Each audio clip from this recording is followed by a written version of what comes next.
حدیث نمبر 2771۔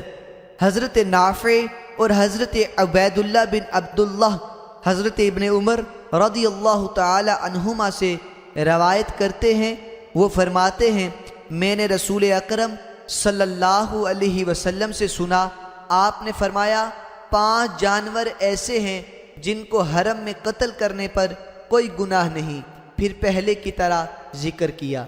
حدیث نمبر 2772۔